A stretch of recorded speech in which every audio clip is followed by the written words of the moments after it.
Good morning, starshine. Welcome to the real world. Whoa! Mortgage your house and buy Bitcoin with free air. There's no second best, okay? GM. Trade of the day. GM. So what are we looking at today? Well, Bitcoin on its move up so far has topped out on Thursday of last week. So that was Bitcoin's peak. ETH on its run actually went higher. So ETH has put in more of an actual distribution here. So the Thursday highs got taken out on Monday, and the Monday highs got taken out on Wednesday, and is now pulling back and has broken some structure here. So ETH actually has more of a sell-off potential, as it has tried to go higher and it's failed, whereas Bitcoin has made these lower highs. And Sol is more like BTC, where it topped out on Thursday and has been down only ever since. So you've got this kind of, very split market between the majors, but certainly Solana seems to have put in a lower high and then a failure and a sweep here, and is down near the lows, and will be looking like losing that level. You're probably going to see a strong squeeze, but a bearish one, as BTC tends to follow that. Oh, well, Bitcoin will probably lead, but Solana and Bitcoin are kind of pointing the same way. And I think that because ETH has been the laggard and then ETH has outperformed, typically whenever ETH has had its periods of outperformance, that is correlated to an overall market decline. If you look at ETH BTC and you look on the 4 hour, and you're looking at these little phases over here, if you're putting them side by side and looking at, okay, well, when did ETH actually perform its best, and how did the market react to that? So if you're looking here, like July into August, if we're looking at zooming in like there, so here was ETH outperforming, right? See that on the left? ETH BTC was going up here, a sign that we were near the top. Next time, ETH BTC started to outperform here, right? Bitcoin topped out, slid off. ETH BTC was rising. We went lower. And again, ETH BTC, after lagging on the first part, has outperformed on the second part. And these typically have coincided with weak periods in the market. So I'll be looking at that and saying, again, if anything, potentially some deeper correction to come. But I would lean towards not much happening today if we're talking about and here's a easier way to say it, or easier way to view it. If you look at them both in terms of their daily bands, BTC went into its bands first and retested them. So Bitcoin moved up, tested the bands, and has already rejected them. ETH didn't, because it was so much weaker. It took a while longer, but it went into its own bands and was rejecting off them. So it's like they've both done what you do, which is a bearish retest of the bands initially. ETH was just lagging, so it took a little bit longer. And from there, I would probably expect to see either a continuation of sideways chop or a move back towards the lows, a retest of the lows, dropping back down for some kind of higher low. Now, ETH on its daily bands, or daily chart, sorry, is still high, low, slight higher high, still holding the structure until it stays there. But I'd be looking at ETH more so to hold. If it's able to hold around here for another few days and then get back above that level, that's probably looking like it's actually very good for a move up into some of this inefficiency. So what you want to see is basically not much to happen. And if you're looking at ETH on the low timeframes here, that would look like it holding this level. So not losing this level here. Sorry, I need to get my drawings right. Not lose that level. Hold around here. Make its way back up. Hold at that level and just stay around here. If it stays around there and starts to build this more into a sideways base, then the breakouts can be more significant. If it loses this level and it fails a retest, that's where it's bearish. And that would be an indication of what's happening next. Are we going to go back down to the lows, or are we going to push up into some of this inefficiency from the last few weeks? I lean towards the red path because ETH can get here. Right? ETH can retrace all this, can go back up for sure. But right now, you've had your low, right? You've had your bounce, and probably this would form some kind of a new consolidation.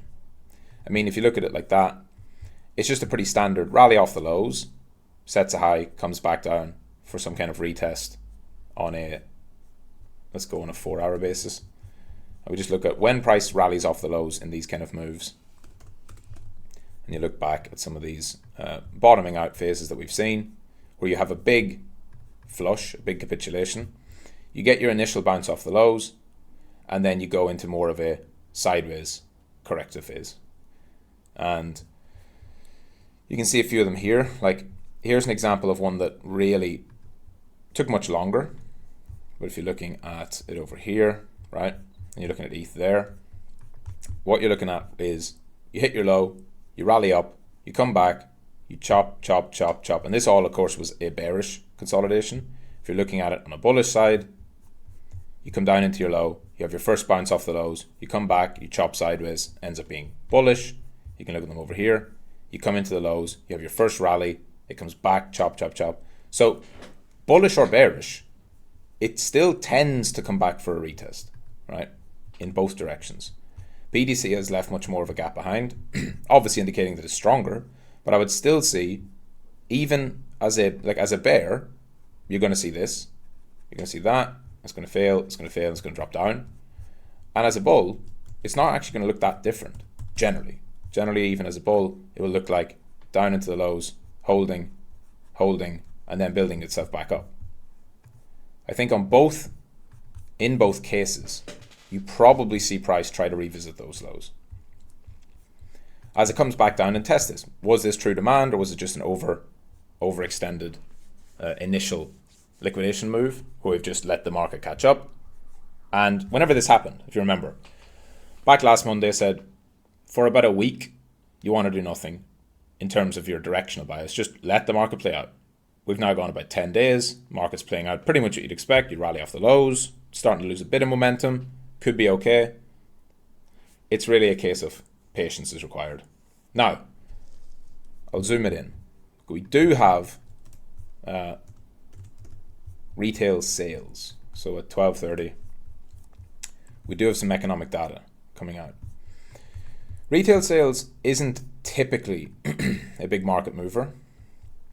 If you're looking at like July 16th, June 18th, May 15th. So let's look at the last three. July 16, June 18, May 15. Okay. July 16. All right, let's go back. Where are we now? July 16th. 12:30 here, there, June 18th,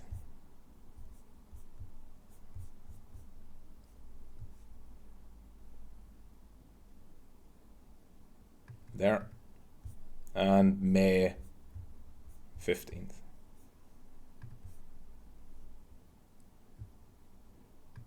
There you go. So back in May, around that retail sales time, let's double check, May 15th, yeah. Around that time, we were in an uptrend, and that gave an extra push for price to continue higher. That was quite a nice volatile move, actually. We actually got some really nice market movement off that. In June 18th, it's set off a downtrend for the New York session, held at the lows, consolidated, and we went sideways basically for another week or so.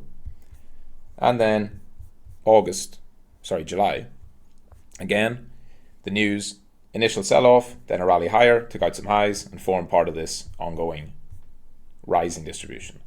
So the odds of a big directional move coming off this are quite low, but certainly it's going to have the potential to catalyze enough volatility for price to move. And you've got gaps above. So I'd be looking at this from yesterday. You've got some areas here that are untested. So that got pretty much all tested, that's fine. Then it slipped down, gap here, and there's a couple of them. Gap here as well. Some of these levels where price broke down, no retest. And we have some minor ones above, but there's a couple levels above. The price can go back up and retest and clean up. Above that, it looks pretty fine. It's had retests, it's had retests, it's had retests. So I'd be looking at those levels above. There's nothing below, right? Until this big level breaks, we've actually cleaned up all of the retests on the downside for now. And the next one that's untested is all the way over here. And then below that, you've got one down there. So zoom it in, we look at the market. Depending where we're at, going into this retail sales, if you see it like that and we touch off that inefficiency around the time, probably a good chance you can move up into these areas. Now after that, I would expect it to probably just fall back and do more chop. But you have plenty of reason on the upside to expect some kind of move. That might not come today. If it loses and goes lower, your targets are below, your targets are above. I would trade it, as I always do, like yesterday. I didn't care about the CPI number, I just traded the simple system that I use, and it allowed it to catch a short. Same thing today. If I trade it, I'll be approaching it the exact same way. When you have reasons to go below and above for some untested levels, and the reason why the untested levels matter is that in a non-trending market, which we're in, we're not trending, right? Since we had this nice move up in last week, a week ago, we have gone sideways, dropped down, didn't continue down, went up, dropped down, didn't continue down. So we're not clearly downtrending or uptrending. And if that's the case, mean reversion remains the name of the game, where price can go up, retest those gaps. If it leaves gaps behind, it comes back down into them. Same thing on the downside if it breaks down, right? If you have a inefficient move down like this, you probably see price moving back up into some of those inefficiencies later on. So I think we'll see a bit of movement today. We probably don't even see anything as wide as this, but those would be the areas I'd be looking at. And if you're looking at higher time frame trades, I would wait until some of this inefficiency, some of these gaps get cleared up first. So that's what I'm looking at. 12:30, get that news. New York session an hour later, we'll see what the market is going to do. Yesterday, New York session was all selling. Let's see what it goes today. And that's it. GM. See you later on the live stream. In day trader chat and in trading analysis, if I take any trades today, I'll put them in there. GM.